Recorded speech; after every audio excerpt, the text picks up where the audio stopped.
Okay, thanks for tuning in to A1 Juncture by Anthony One. I love to be inspired and hope to inspire. Today I've got my very first special guest. So it's Shane Bryant. He's inspired me to do something like a podcast.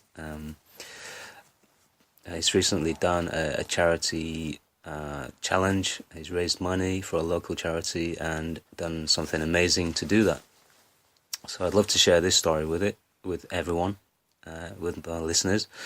Well, thank you very much, Shane, for taking the time out to speak today. Yeah, thank you, Tony. Thank you for having me. So where should we start? Like, how did you come up with the idea, or what sparked the idea to do this? So yeah, the challenges. So it stems back from a long, sorry, I'll just start that again. Maybe you should ask me about, what are the challenges? Introduce the challenges. Introduce the actual challenge. What you did? Yeah. Okay, so you recently did the 3 Peaks challenge. Well, I mean, the National 3 Peaks is part of the challenge. I actually did 3 challenges rolled into one as one big challenge. The National 3 Peaks being the first of the 3, and then I ran coast to coast. Just so you know, I ran all 3 of them as well. So I ran the National 3 Peaks, then I ran coast to coast, starting from Bowness and Saldaway, following the Hadrian's Wall path to Newcastle, Wallsend, and then I did the Hull City Culture Marathon. I did the 3 challenges over 3 consecutive weekends. Right, that's quite like a marathon, basically. Yeah, thinking of 3 marathons and 3 weekends. 5 marathons in 3 weekends. 5, okay. My goodness. It actually turned out to be more because there's the second challenge that I did. There was diversions on the route, so I think that I did something like an extra 12 miles onto my journey as well. So it's like 5 and nearly half a marathon more. Right. Right. This sounds like an impossible challenge. So have you run before this sort of distance? Never the distance that I ran. If I'm honest, I do regularly run, not as much as I'd like to. But how it came about is when I graduated from university and I'd gained a lot of weight. I was at my heaviest, 16 stone, and I really just wasn't happy being that weight. So I decided to do something about it. And what started off as just a couple of runs each night. Well, sorry, a run each night at a local field, which is like 0.4 miles, turned into a run each night, which was 1.2 miles, which then turned into a run each night, which was 2.4 miles. And then that started being like too much to do every night. So I started doing like every other night, but up in the distance. And then when I started like hitting 10-mile runs, that's when it started.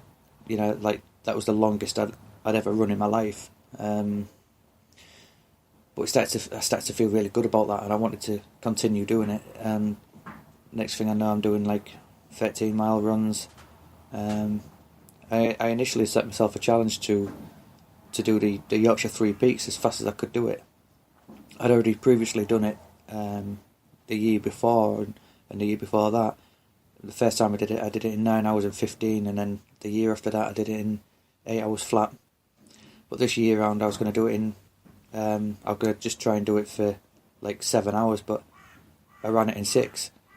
And then it was that moment really that inspired me to do the 3 major challenges last year, because I'd come home and I was like feeling really confident about what I'd done, and I was actually speaking to my stepmom at the time, and I said, you know what, I said I might run a national Three Peaks, and I might run coast to coast, and I might do the whole marathon.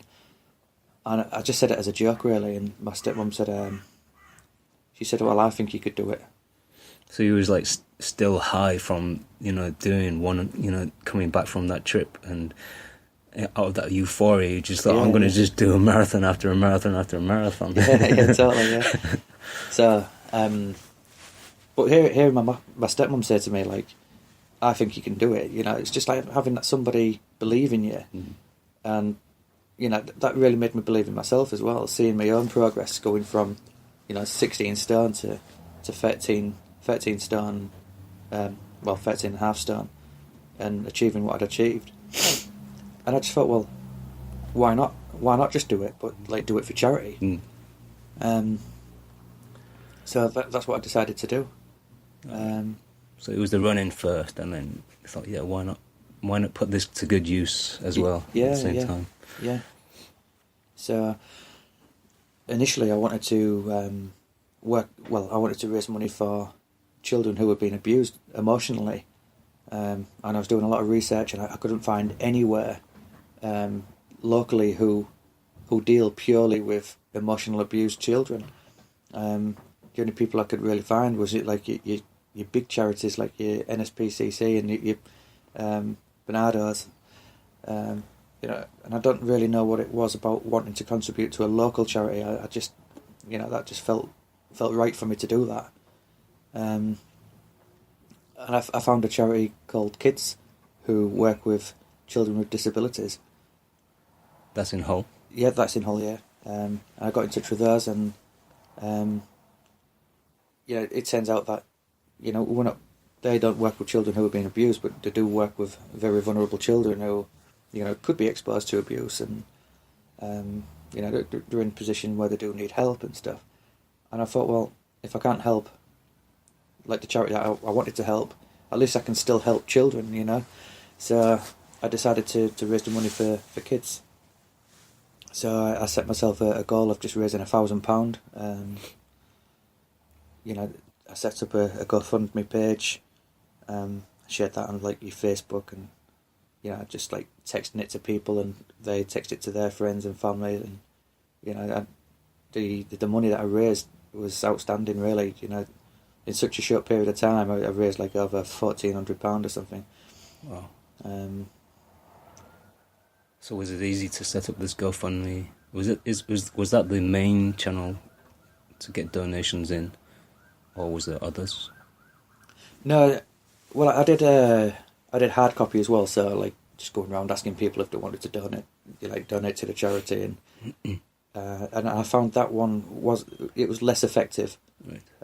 So it was definitely the GoFundMe page which was the most effective. Did you get like a sense of get an idea of where these donations come from, like globally, or was it like nationally? Or could you see that where it came from?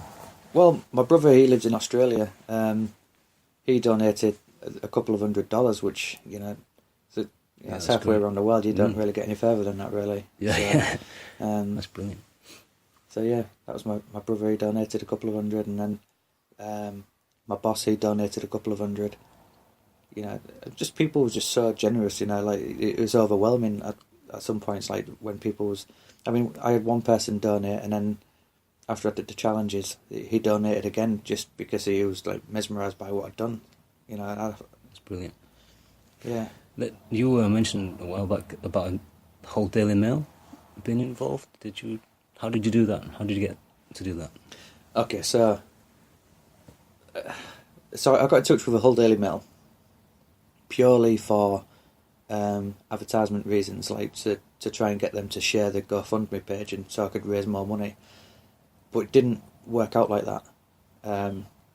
What happened was I had a phone call from Hull Daily Mail whilst I was at work, out doing some deliveries, and I gave them a really brief interview over the phone, and next thing I know, it's published in the papers, and I had no time to like really tell them what I wanted to put in there or anything like that. So like that didn't really work, to be honest. You was unprepared to give like the information. Yeah, totally unprepared. Yeah. was kind of unprofessional of holding. Well, I don't want to put them down because they might help me one day, but kind of unprofessional of holding though to get you off the hook like that. You know, like they should have prepared a good interview time to do it, so that he was prepared. Yeah, I mean, I agree with you, Tony, to be honest, but I don't know. I mean, you might want to edit that bit out, but No, like, I'm going to keep it all in.